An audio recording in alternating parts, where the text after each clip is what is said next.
اعوذ باللہ من الشیطان الرجیم، بسم اللہ الرحمن الرحیم۔ یہ پاک کرنے کا معاملہ بھی بڑا عجیب ہے۔ ادھر انسان ایک بار پاک ہوتا ہے، ساتھ ہی شیطان اپنے وسوسے سے اسے متواتر ناپاک کرنے کی کوشش میں لگا رہتا ہے۔ پاکیزگی کا عمل بھی مسلسل کرتے رہنے کا کام ہے۔ جیسے ہم لباس پہنتے ہیں اور میلا ہو جاتا ہے تو دوبارہ صاف لباس پہننے کی ضرورت محسوس ہوتی ہے، اسی طرح کا معاملہ انسان کی روح کے ساتھ ہے۔ اس کی روح بھی میلی ہوتی رہتی ہے۔ رسول انسان کے کتنے بڑے محسن ہیں کہ وہ ساری زندگی ان کے میلے دامن کو صاف اور پاک کرتے رہے۔ کپڑوں کے میلا ہونے پر ہمیں اطمینان ہوتا ہے، ہم انہیں صاف کر سکتے ہیں، لیکن جو دل کا میل اور گندگی ہے وہ اتنی آسانی کے ساتھ نہیں اترتی۔ انسان بعض اوقات وہم میں مبتلا ہو جاتا ہے، اسے شک لاحق ہو جاتا ہے، اسے لگتا ہے میری جو غلطی تھی اس پر مجھے معافی نہیں ملے گی۔ پھر رسول اس کی ڈھارس بندھاتے ہیں، اس کو تسکین اور تسلی دیتے ہیں۔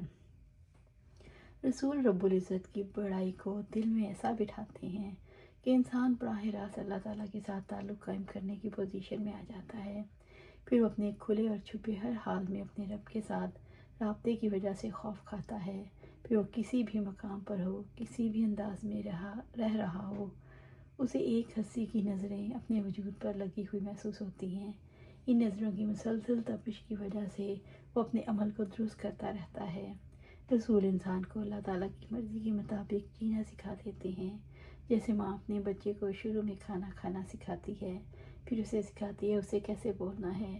اگرچہ بولنے کی قوت اللہ کی دی ہوئی ہے، لیکن بچہ جو زبان سیکھتا ہے وہ ماں کی زبان ہوتی ہے۔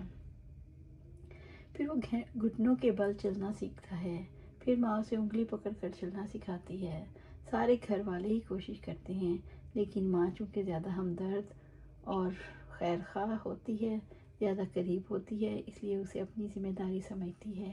پھر ماں بچے کو بتدریج باتیں کرنا سکھاتی ہے، اسے بتاتی ہے یہ آپ کی بہن ہے، یہ بھائی ہے، یہ والد ہیں، یہ چچا ہیں، یہ نانی اماں ہیں، یہ نانا ابو ہیں، یہ دادی اماں ہیں، یہ دادا ابو ہیں۔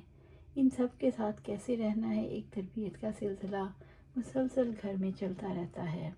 جتنا زرخیز ماں کا ذہن ہوگا اور جتنی اچھی ماں کی تربیت ہوگی، اتنی ہی بچے کی تربیت اچھی ہوگی۔ اگر ماں کی اپنی تربیت اچھی نہیں ہوئی تو بچہ بھی بری تربیت پا کر برا بن جائے گا۔ اللہ سبحانہ تعالیٰ سے دعا ہے میں قرآن و سنت پر عمل کرنے کی توفیق دے، اس پر جمع دے اور جنت الفردوس کے اعلیٰ مقام پر اپنے پاس گھر عطا فرمائے۔ آمین یا رب العالمین۔